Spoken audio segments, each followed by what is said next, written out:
Jubilee hills ఉప ఎన్నిక సందర్భంగా కాంగ్రెస్ పార్టీ అవలంబిస్తున్నటువంటి విధానాలు ప్రజలకు ఇచ్చి మరిచినటువంటి హామీలని మళ్ళొకసారి జూబ్లీ హిల్స్ ప్రజానికాన్ని గుర్తు చేయాలనేటువంటి ఉద్దేశంతో భారతీయ జనతా పార్టీ ఈ సందర్భంగా 23 నెలల కాంగ్రెస్ పాలన మీద ఛార్జ్ షీట్ని విడుదల చేయడం జరిగింది.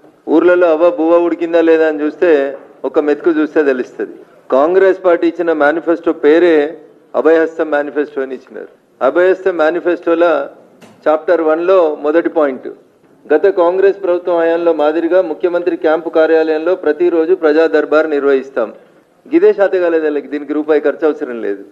రోజుకో మంత్రికి డ్యూటీ చేసి ప్రజా దర్బార్ నిర్వహిస్తారా, ముఖ్యమంత్రి గారు గంట సేపు కూర్చుంటారా, గీ పని చేస్తే సరిపోతుంటుండే. దీనికి రూపాయి ఖర్చు అవసరం లేదు. ఆల్రెడీ ఆడ ముఖ్యమంత్రికి ఒక క్యాంపు కార్యాలయం ఉంది. గీ చిన్న పని చేయడం చేతగాలేదు వాళ్ళకి. కూట్లే రాయి తీయడం చేతగానోడు అంట, ఏట్లే రాయి తీస్తా అని చెప్పిండంట. గట్లున్నది కాంగ్రెస్ వాళ్ళ ముచ్చట. వెనుకటికి ఎవరో కాంగ్రెస్ ముఖ్యమంత్రి ప్రజా దర్బార్ నడిపించిండు. అట్లా మేము ఇప్పుడు అధికారంలోకి రాగానే రోజు గంట సేపు ముఖ్యమంత్రి క్యాంపు కార్యాలయంలో ప్రజా దర్బార్ నడిపిస్తాము అన్నారు. దీనికి ఎన్ని పైసలు ఖర్చు అవుతాయన్నా? 1 లక్ష కోట్లు ఖర్చు అవుతాయా? ఈ ప్రజా దర్బార్ నడిపించడం చేతగాలే. నేను ఎక్కడ లోపల పేజీలలో కోతలేనన్నా. వాళ్ళు ఇచ్చిన అభయహస్తం manifesto page number 1 chapter number 1 serial number 3-2 గీతలో కనబడతా ఉంది. ఇది దీనికి ₹1 ఖర్చు కాదు. కుర్చీలు పాతే, ఆఫీస్ పాతదే, మైకులు పాతే, అన్నీ పాతే ఉంటాయి. వచ్చేటోళ్ళు కొత్త వాళ్ళు వస్తారా, పాత వాళ్ళు వస్తారా తర్వాత. ఈ ప్రజా దర్బార్ పైసా ఖర్చు లేకుండా వీటి నడపడం చేతగాని వాళ్ళు అంటే వీళ్ళు చాలా ఎత్తము అన్నారు. ఎన్నికల కంటే ముందు రాహుల్ గాంధీ వచ్చినప్పుడు అడిగిరు మీడియా మిత్రులు, మరి మీరు మస్తు హామీలు ఇస్తున్నారు సార్, ఈ ఇచ్చే హామీలకు అన్ని పైసలు యాడికెళ్ళి వస్తాయి, ఎట్లా చేస్తారు అని అడిగితే రాహుల్ గాంధీ గారితో చెప్పిర్రు. రేవంత్ రెడ్డి చెప్పలే అప్పుడు పిసిసి అధ్యక్షుడు. రాహుల్ గాంధీ గారితో ఒక మాట చెప్పించారు. ఏమిచ్చిర్రు? 1,00,000 కోట్లు కక్కిస్తాం. ఇది నేను చెప్తుంది కాదన్న, ఇది 1,00,000 కోట్లు కక్కిస్తాం. ఎవరు చెప్పారు? రాహుల్ గాంధీ గారు. ఎవరి దగ్గరికి వెళ్ళి? నిన్నటిదాకా ముఖ్యమంత్రిగా ఉన్న ఆయన కుటుంబం దోచుకున్నటువంటి ఆస్తుల విలువ 1,00,000 కోట్లు. ఇవి కక్కించి ఇందిరమ్మ ఇల్లు కడతాం, 4,000 రూపాయల పింఛన్లు ఇస్తాం, ఆడబిడ్డలకి స్కూటీలు ఇస్తాం అన్న. మరి ఇప్పటికే 33% నీ పాలన సమయం పూర్తి అయింది. 1,00,000 కోట్లలో మరి 33,000 కోట్లనే కక్కాలి కదా. కక్కిన పైసలేనో ఒక శ్వేతపత్రం మీరు ఇయ్యాలదాకా మీరు కక్కించిన ఎంత? కేసీఆర్ గారి దగ్గర, ఆ కుటుంబ సభ్యుల దగ్గర మీరు కక్కించిన డబ్బులు ఎన్ని? మీకు ఇచ్చింది 60 నెలలు, 60లో 23 అయిపోయింది. దాదాపు 33% ఆఫ్ ద టైం అయిపోయింది. ఎన్ని కక్కిర్రన్నా ఈ 1,00,000 కోట్లకి వెళ్ళి?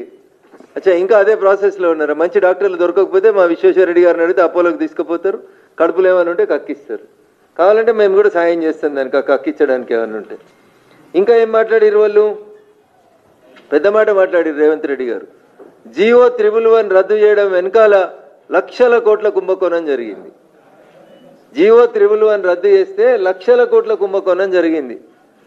ముఖ్యమంత్రి గారు దీంట్లో ఇప్పుడు ఈ జియో 111లో అప్పుడు వాళ్ళు ఏం దోషిర్రో మాకు తెలియదు, కానీ ఇప్పుడు మీరు కూడా దోస్తురు. మీ దోస్తులందరూ దోస్తురు, మీ కుటుంబ సభ్యులు దోస్తురు, మీ పార్టీ ఎమ్మెల్యేలు దోస్తురు, ఎంపీలు దోస్తురు. 1,00,000 కోట్లు. నేను చెప్పింది కాదన్న, జియో 111 రద్దు వెనుక 1,00,000 కోట్ల కుంభకోణం.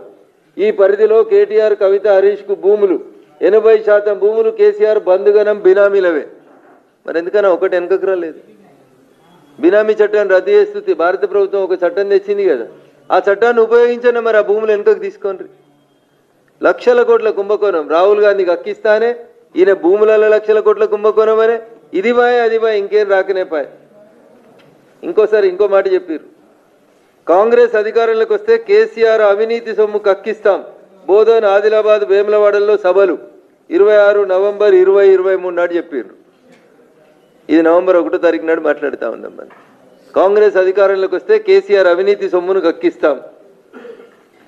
ఈ హెడ్డింగ్ మంచిగా నచ్చిందన్న నాకు. అన్నిటికంటే ఇది మంచి హెడ్డింగ్, ఇది ఎన్నికల కంటే ముందు. పాత ప్రభుత్వాన్ని లేవన్నారంటే 30% కమిషన్ సర్కార్ అని చెప్పిర్రన్న. ఇది రాజకీయ విమర్శ అనుకుందాం ఒక్క నిమిషానికి. ఇలా మేము చెప్తలేం, బీజేపీ వాళ్ళని చెప్తలేం. సెక్రటరియట్ కాడికి వచ్చిన రోజు కాంట్రాక్టర్లు చెప్తున్నారు నాకు 10 లక్షల బిల్లు రావాలంటే ఏదో మళ్ళీ పర్సంటేజ్ అడుగుతున్నారు అన్న అని చెప్తున్నారు. ఆ పర్సంటేజ్ ఎంతనో ఇప్పుడు రేవంత్ రెడ్డి గారు చెప్పాలి. మీరు అధికారంలో ఉన్నప్పుడు టీఆర్ఎస్ మీద చెప్పిన మాట 30% కమిషన్ తీసుకుంటుందో అని చెప్పారు. ఇవాళ మరి మీ సర్కారు ఎంత తీసుకుంటుందో, నేను ఏ మంత్రి ఏం మాట్లాడిండో, మీ మంత్రులు ఏం మాట్లాడారో అవన్నీ వీడియోలు, ఆడియోలు ప్లే చేయమంటే ప్లే చేయడానికి మేము సిద్ధంగా ఉన్నాం. హైదరాబాద్లో చివరి మాట చెప్పి ముగిస్తా, చాలా మంది పెద్దలు ఉన్నారు. ఆటో డ్రైవర్లందరికీ 12,000 ఇస్తాం. ఒక్క ఆటో డ్రైవర్ నన్ను అడుగురన్న, ఇప్పుడు మా పార్టీ ఆఫీస్లోకి అవతలకోయి లేదా గాంధీ భవన్ ముంగట ఒక ఆటో డ్రైవర్ని ఆపి ఈ పేపర్ క్లిప్పింగ్ చూపించి అడుగురన్న. ఆటో డ్రైవర్లకి 12,000 ఇస్తాం. ఒక్క ఆటో డ్రైవర్ కన్నా 12,000 వచ్చిందా అన్న? ఇగో ఇదే ప్రజలకి మేము మళ్ళీ తిరిగి గుర్తు చేస్తూ ఉన్నాం. అభయహస్తం అంటే నెత్తి మీద చేతి పెట్టుడు, ఎవరో నెత్తి మీద చేతి పెడితే వాళ్ళు కాలిపోవడం, ఇది కాంగ్రెస్ పార్టీ సంస్కారం. పేరులోనే అభయహస్తం అన్నారు, అది అభయహస్తం కాదు, భస్మాసురాస్తం అనేది జూబ్లీ హిల్స్ ప్రజలను అర్థం చేసుకోమని చెప్పి కోరుతా ఉన్నాం. ఉండేది బంజారా హిల్స్లో, ఒక్కరోజు జూబ్లీ హిల్స్కోలేదు, ఒక్కరోజు జూబ్లీ హిల్స్కోలేదు. జూబ్లీ హిల్స్ కష్టాలు ఏందో తెలియాలకి, కానీ మాటలు చెప్పమంటే మాత్రం బాగా చెప్తారు. సుపరిపాలనలో ఇంకో మాట చెప్పారు, కుంభకోణాలు అవినీతి ఆరోపణలపై పూర్తి స్థాయిలో విచారణ జరిపిస్తాం, అన్ని ప్రభుత్వ పథకాల అమలు కోసం గ్రామీణ వాలంటరీ వ్యవస్థను ఏర్పాటు చేస్తాం. ఒక వాలంటీర్ వచ్చిండు అన్న ఒక్క ఊరు కన్నా, ఒక్క ఊరికి ఒక వాలంటీర్. నేను ఫస్ట్ పేజే చదువుతున్నాను, ఇక లోపలికి వదలేను. నేను కొత్తగా ఏర్పాటు చేసేటువంటి ఒక జిల్లాకు స్వర్గీయ పివి నరసింహారావు గారి పేరు పెడతాం. వాళ్ళ ఏఐసిసి నాయకత్వం గౌరవ స్వర్గీయ పివి నరసింహారావు గారి డెడ్ బాడీని హైదరాబాద్కి పంపించింది, ఏఐసిసి ఆఫీస్కి తీసుకుపోలే. ఈయన వచ్చి ఆయన పేరు పెడతా అని చెప్పిండు, ఈయనకు పేరు పెడతానికి టైం దొరుకుతలేదు. ఇంకో మంచి మాట అన్నాడు, జిల్లాలు మండలాలను పునర్వ్యవస్థీకరణను పరిశీలించి నూతన జిల్లాలు మండలాలను ఏర్పాటు చేద్దాం. ఒక్కటి వేసిండు అన్న, ఇదంతా ఫస్ట్ పేజీలే అన్న. అభయహస్తం చాప్టర్ 1 పేజ్ 1. వీళ్ళు ఇంకా చాలా పేజీలు ఇచ్చిర్రు అన్న, ఇంకా చాలా పేజీలు తిప్పేది ఉంది. మిమ్మల్ని కూడా ఎక్కువసేపు చదివి బోర్ పెట్ట తెలుసుకోలేదు. 42 పేజీలు రాసిర్రన్న. ఒక్క పేజీలనే గిన్ని చెప్పి ఒక్కటి కూడా చేయలేదు. కాబట్టి ఇక 42 పేజీలలో ఏముందో ఒకసారి చూడు. అందుకని నేను మొదలు పెట్టినప్పుడే చెప్పిన, అవ్వ బువ్వ ఉడికిందా లేదా చూడాలంటే ఒక మెతుకు చూస్తే సరిపోతుందని. ఈ కాంగ్రెస్ మేనిఫెస్టో మళ్ళీ ఒకసారి చెప్తాను, ఏదో 4,000 కోట్లు ఇచ్చినాం మేము. ఏడికి?